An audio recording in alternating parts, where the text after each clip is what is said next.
Hello दोस्तों, आप सभी का स्वागत है हमारे यूट्यूब चैनल कविंदर भैया में। तो दोस्तों, आज हम लोग पढ़ेंगे कक्षा 7 का महान व्यक्तित्व, जो हम लोगों का पाठ 29 है और हमारे पाठ का नाम है गोपाल कृष्ण गोखले। अगर आप हमारे इससे अगले का पाठ देखना चाहते हैं तो कविंदर भैया प्लेलिस्ट में जाकर आप देख सकते हैं। चलिए आज हम लोग गोपाल कृष्ण गोखले जी के बारे में पढ़ते हैं। यही है हमारे गोपाल कृष्ण गोखले जी, तो इन्हीं के बारे में आज हम लोग पढ़ेंगे और यह पढ़ने के बाद कुछ अभ्यास प्रश्न को भी हल करेंगे। तो चलिए पढ़ना शुरू करते हैं। मुझे भारत में एक पूर्ण सत्यवादी आदर्श पुरुष की तलाश थी और वह आदर्श पुरुष गोखले के रूप में मिला। उनके हृदय में भारत के प्रति सच्चा प्रेम व वास्तविक श्रद्धा थी। वे देश की सेवा करने के लिए अपने सारे सुखों और स्वार्थ से परे रहे। महात्मा गांधी ने ये शब्द गोपाल कृष्ण गोखले के लिए कहे। देखिए दोस्तों, महात्मा गांधी जो है उन्होंने ये जो शब्द मैंने अभी आपको पढ़ा वो महात्मा गांधी ने गोपाल कृष्ण गोखले के लिए कहे थे। तो चलिए आगे देखते हैं। जिन्होंने अपना सारा जीवन देश और समाज की सेवा में अर्पित कर दिए। तो चलिए आगे देखते हैं। हमारा आगे गोपाल कृष्ण गोखले का जन्म 9 मई सन 1866 को रत्नागिरी के कोटलुक गांव में हुआ। उनके पिता कृष्ण राव एवं माता सत्यभामा थी। देखिए दोस्तों, इनका जन्म गोपाल कृष्ण गोखले का जन्म 9 मई 1866 को रत्नागिरी के कोटलुक गांव में हुआ, ठीक है, हुआ था। और इनके पिता जो थे, उनके पिता का नाम था कृष्ण राव और माता का नाम था सत्यभामा। तो चलिए आगे देखते हैं। माता पिता अत्यंत सरल स्वभाव के थे। जो इनके माता पिता थे वो बहुत ही सरल स्वभाव के थे। सरल मतलब शांत स्वभाव के थे। उन्होंने गोखले को बचपन से ही देश समाज के प्रति निष्ठा, विनम्रता जैसे गुणों की शिक्षा दी। कौन? तो उनके माता पिता ने, कृष्ण मतलब कि गोपाल कृष्ण गोखले को। तो आगे देखते हैं। पिता की असमय मृत्यु के कारण गोखले को शिक्षा प्राप्त करने में अनेक कठिनाइयों का सामना करना पड़ा।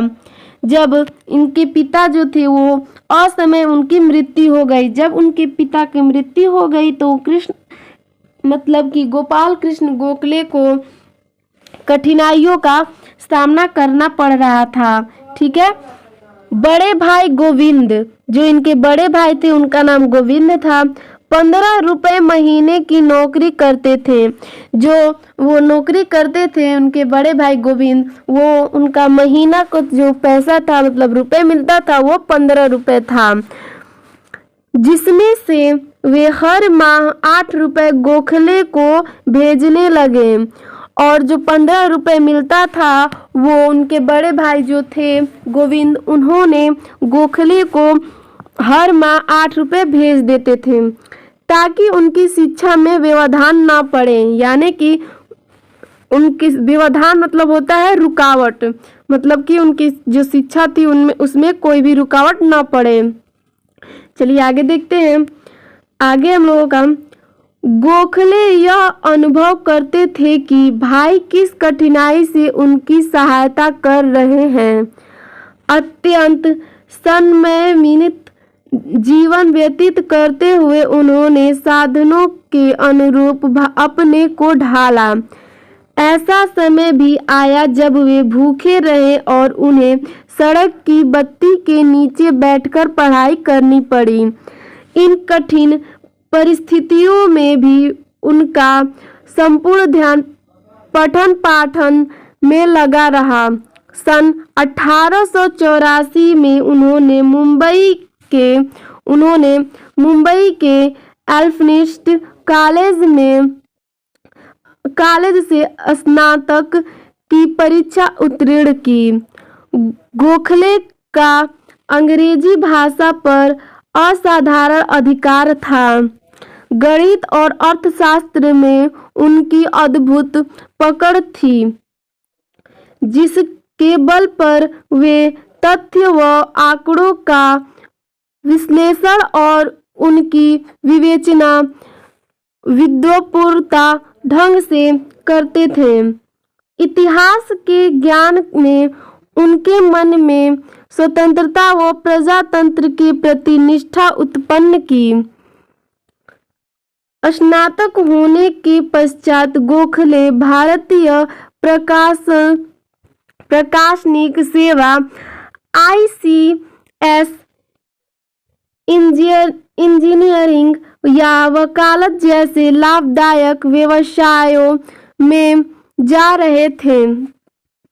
सकते थे, किंतु इन विचार से कि बड़े भाई के ऊपर और आर्थिक बोझ न पड़े, उन्होंने इन अवसरों को छोड़ दिया। वे सन 1885 में पुणे के न्यू इंग्लिश कॉलेज में अध्यापन कार्य करने लगे।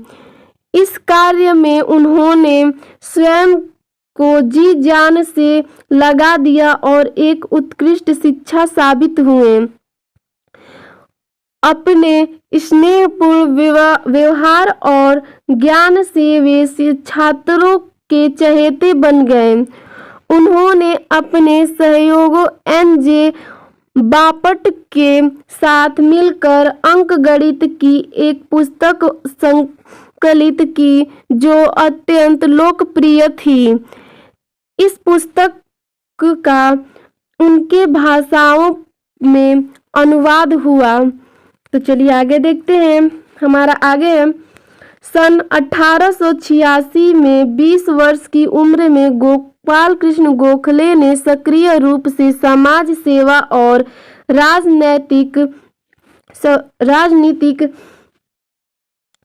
में प्रवेश कर लिया। यानी कि उन्होंने जब 20 वर्ष की उम्र में, जब गोपाल कृष्ण गोखले थे 1886 में, तो समाज सेवा और राजनीति में उन्होंने प्रवेश किया, यानी कि राजनीति में वो चले गए।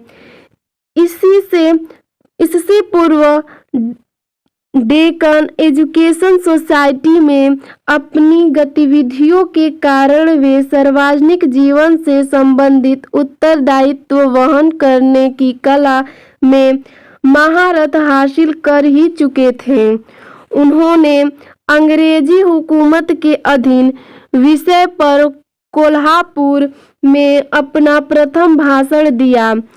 अभिव्यक्त और भाषा प्रवाह के कारण इस भाषण का जोरदार स्वागत हुआ। गोखले लोगों के राष्ट्रीयता की भावना जगाने के लिए शिक्षा को आवश्यक मानते थे। गोखले विभिन्न पदों पर कार्य करते हुए सामाजिक जीवन में चेतना का संचार करते रहे। गरीबों की स्थिति में सुधार के लिए सन 1905 में गोखले ने सर्वेंट्स ऑफ इंडिया सोसाइटी की स्थापना की। सर्वेंट्स ऑफ इंडिया की सोसाइटी कब हुई? तो सन 1905 ईस्वी में। यह क्वेश्चन कर सकता है। शीघ्र ही यह संस्था समाज की सेवा करने का तात्पर्य युवा उत्साही और निस्वार्थ कार्यकर्ताओं का प्रशिक्षण स्थल बन गए। इनमें अधिकांश कार्यकर्ता स्नातक थे। आदिवासियों का उत्थान करना, बाढ़ व वकालत पीड़ितों की मदद करना, स्त्रियों को शिक्षित करना और विदेशी शासन से मुक्ति के लिए संघर्ष करना इस संस्था के प्रमुख उद्देश्य थे।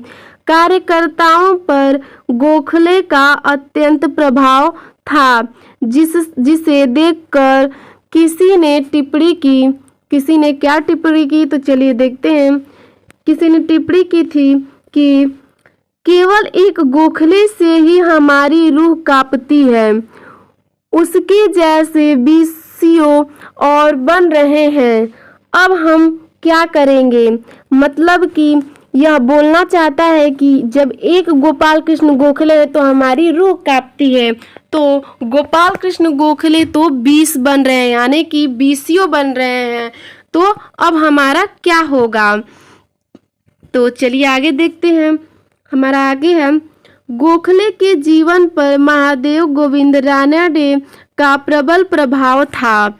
वे सन 1887 में रानाडे के शिष्य बन गए। गोपाल कृष्ण गोखले रानाडे के शिष्य कब बने थे? तो 1887 ईस्वी में। रानाडे ने उन्हें सार्वजनिक जीवन में के प्रत्येक क्षेत्र में 15 वर्ष तक प्रशिक्षित किया और ईमानदारी, सार्वजनिक कार्यों के प्रति समर्पण व सहनशीलता का पाठ पढ़ाया। उन्होंने कौन सा पाठ पढ़ाया था? तो ईमानदारी, सार्वजनिक कार्यों के प्रति समर्पण व सहनशीलता का पाठ पढ़ाया उन्होंने। किसने? तो रानाडे, यानी कि रानाडे का पूरा नाम है महादेव गोविंद रानाडे। तो चलिए आगे देखते हैं। गांधी जी जब दक्षिण अफ्रीका से भारत आए तो गोखले से मिले। वे गोखले के विनम्र स्वभाव तथा जन जागरण हेतु किए गए प्रयासों से अत्यंत प्रभावित हुए। गांधी जी ने गोखले को अपना राजनैतिक गुरु मान लिया। गांधी जी कहते थे, गोखले उस गंगा का प्रतिरूप है जो अपने हृदय स्थल पर सबको आमंत्रित करती रहती है और जिस पर नाव खेने पर उसे सुख की अनुभूति होती है। यानी कि महात्मा गांधी ने क्या कहा था? तो गोखले उस गंगा का प्रतिरूप है जो अपने हृदय स्थल पर सबको आमंत्रित करती रहती है और जिस पर नाव खेने पर उसे सुख की अनुभूति होती है। गांधी जी ने गोखले से स्वराज प्राप्ति का तरीका सीखा। गोखले भी गांधी जी की सादगी और दृढ़ता से अत्यंत प्रभावित हुए और उन्होंने बड़े भाई सा आदर देने लगे। चलिए आगे देखते हैं। हमारा आगे है, सन 1889 में गोखले इंडियन नेशनल कांग्रेस में सम्मिलित हो गए। उन्होंने कांग्रेस के मंच से भारतीयों को विचारधारा, सपनों और उनकी महत्वाकांक्षाओं को अपनी तर्कपूर्ण वाणी और दृढ़ संकल्प द्वारा व्यक्त किया। सन 1905 में गोखले कांग्रेस के प्रतिनिधि के रूप में लाला लाजपत राय के साथ इंग्लैंड गए। उन्होंने ब्रिटिश राजनेताओं और जनता के सामने भारत को सही तस्वीर प्रस्तुत की। अपने 45 दिन के प्रवास के दौरान उन्होंने विभिन्न शहरों में प्रभावपूर्ण 45 सभाओं को संबोधित किया। श्रोता मंत्रमुग्ध होकर उन्हें सुनते। निसंदेह, यानी कि बिना संदेह, गोखले भारत का पक्ष प्रभावपूर्ण ढंग से प्रस्तुत करने में सर्वाधिक सक्षम नेता थे। चलिए आगे देखते हैं। हमारा आगे है, अलीगढ़ कॉलेज अंग्रेजों और अंग्रेजी राज्य के समर्थकों तथा राष्ट्रीय कांग्रेस के विरोधियों का गढ़ माना जाता था, किंतु वहाँ भी राष्ट्रवादी छात्रों का एक प्रभावशाली समूह था। गोखले के विचारों की अलीगढ़ के छात्रों पर इतनी गहरी छाप थी कि जब गोखले वहां भाषण देने पहुंचते तो वहां छात्रों ने उनकी बागी के घोड़े हटा दिए और स्वयं बागी में जुट गए। वे बागी को खींचते हुए गोखले जिंदाबाद, हिंदुस्तान जिंदाबाद के नारे लगाते हुए स्ट्रीट हॉल तक ले गए। गोखले ने समाज सेवा को अपने जीवन का परम लक्ष्य बना लिया था। सन 1898 में मुंबई में प्लेग का प्रकोप हुआ। उन्होंने अपने स्वयं सेवकों से साथ दिन रात प्लेग पीड़ितों की सेवा की। सांप्रदायिक सद्भाव को बढ़ाने के लिए उन्होंने भरसक प्रयास किए। उन्होंने सरकार से मादक पदार्थों की बिक्री खत्म करने का अनुरोध किया। वे आधिकारिक भारतीयों की नौकरी देने, सैनिक व्यय को कम करने तथा नमक कर घटाने, कर मतलब होता है पैसा, ठीक है, कर मतलब होता है पैसा, घटाने की मांग निरंतर उठाते रहे। उन्होंने निःशुल्क एवं निर्वाह प्राथमिक शिक्षा को प्रारंभ करने, कृषि तथा वैज्ञानिक शिक्षा को बढ़ावा देने तथा अकाल राहत कोष का सही ढंग से इस्तेमाल करने हेतु सरकार पर बराबर दबाव बनाए रखा। दक्षिण अफ्रीका में रहने वाले भारतीयों के प्रति गोखले की अत्यधिक समानुभूति थी। अपने उन बंधुओं पर होने वाले अन्याय उन्हें अपने ऊपर हुआ अन्याय लगता था। गांधी जी के निमंत्रण पर वे 1912 में दक्षिण अफ्रीका गए। पहली बार हुआ था जब कोई भारतीय राजनेता प्रवासी भारतीयों की स्थिति को परखने के लिए भारत से बाहर गए। उन्होंने दक्षिण अफ्रीका की सरकार से जातीय भेदभाव को समाप्त करने का आग्रह किया। गोखले देश की आजादी, सामाजिक सुधार और समाज सेवा हेतु अथक परिश्रम करते हुए निरंतर श्रम से उनका स्वास्थ्य गिरने लगा। उन्हें मधुमेह और दम्मा ने घेर लिया, यानी कि उनको 2 रोग हो गए। कौन? तो मधुमेह और दम्मा। यह क्वेश्चन कर सकता है कि गोपाल कृष्ण गोखले को किस रोग से उनकी मतलब मृत्यु हो गई और कब। तो इसका बता देंगे कि उन्हें मधुमेह और दम्मा ने घेर लिया। 19 फरवरी 1915 को रात्रि 10:25 पर उन्होंने अंतिम सांस ली। यानी कि उनकी मृत्यु कब हुई?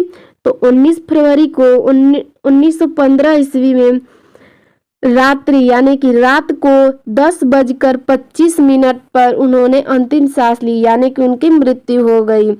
उन्होंने आकाश की ओर आंखें उठाए हुए हाथ जोड़कर प्रभु को प्रणाम करते हुए सदा के लिए आंखें मूंद ली। यानी कि जब वह अपनी आखिरी सांस ले रहे थे तो आकाश में देखते हुए उन्होंने हाथ जोड़कर प्रभु का नाम लेते हुए उन्होंने अपनी आंखों को मूंद लिया और अपनी प्राण दे दिए। गोपाल कृष्ण गोखले अपने कार्यों और आदर्शों के कारण सदा अमर रहेंगे। तो चलिए इससे रिलेटेड कुछ अभ्यास प्रश्न भी कर लेते हैं। तो हमारा आज का पहला प्रश्न है, गोखले की दृष्टि में समाज में राष्ट्रीयता की भावना जागृत करने के लिए सर्वोपरि आवश्यकता क्या थी? तो इसका उत्तर हो जाएगा, गोखले की दृष्टि से समाज में राष्ट्रीयता की भावना जागृत करने के लिए शिक्षा सर्वोपरि आवश्यकता है। यानी कि उनका यह कहना है कि शिक्षा ही एकमात्र है जो हमारी सर्वोपरि आवश्यकता है। तो चलिए आज का दूसरा प्रश्न देखते हैं, गांधी जी ने गोपाल कृष्ण गोखले को राजनैतिक गुरु क्यों माना है? तो इसका उत्तर है, गांधी जी ने गोपाल कृष्ण गोखले को, या फिर गोखले कह सकते हैं, उनका पूरा नाम है गोपाल कृष्ण गोखले को राजनैतिक गुरु माना क्योंकि उन्होंने गोखले से स्वराज प्राप्ति का तरीका सीखा। स्वराज प्राप्ति का तरीका गोपाल कृष्ण गोखले ने महात्मा गांधी को सिखाया था। तो चलिए 3 नंबर प्रश्न देखते हैं, केवल एक गोखले से हमारी रूह कांपती है, उसके जैसे बीसियों और बन रहे हैं।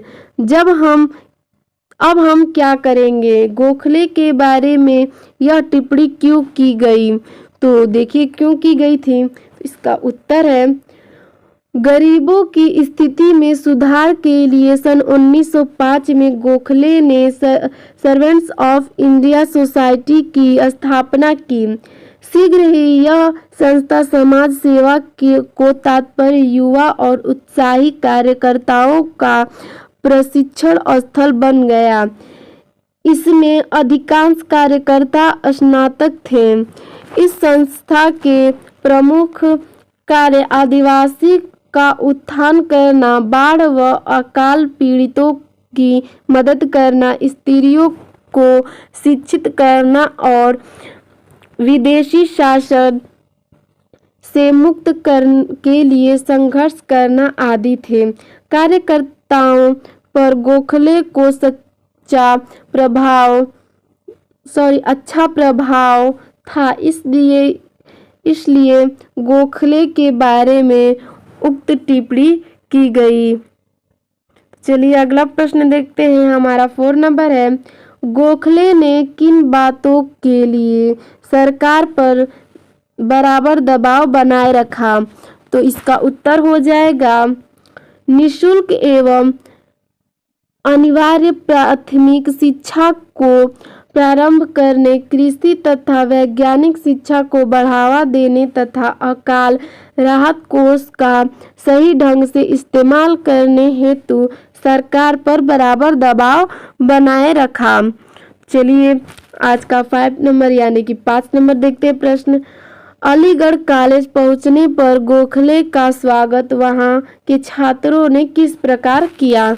तो इसका उत्तर हो जाएगा, अलीगढ़ कॉलेज पहुंचने पर वहां के छात्रों ने उनके बागी के घोड़े हटा दिए और स्वयं बागी के जुट गए और बागी को खींचते हुए गोखले जिंदाबाद के नारे, यानी कि उन्होंने 2 नारे लगाए थे कि गोपाल कृष्ण गोखले का जो था वो गोखले जिंदाबाद और हिंदुस्तान जिंदाबाद के नारे लगाते हुए स्ट्रीट हॉल तक ले गए थे। ठीक है, तो चलिए हमारा 6 नंबर प्रश्न यानी 6 नंबर प्रश्न देखते हैं, सही अथवा गलत का चिन्ह लगाइए। तो चलिए चिन्ह लगाते हैं, सही अथवा गलत का बताते हैं। गोपाल कृष्ण गोखले का जन्म मानवाला गांव में हुआ था, यह हम लोगों का गलत है। ख नंबर है, गोखले का अंग्रेजी भाषा पर असाधारण अधिकार था, यह हम लोगों का सही है। चलिए अगला नंबर ग नंबर देखते हैं, गोखले सफल शिक्षक थे, यह भी हम लोगों का सही है।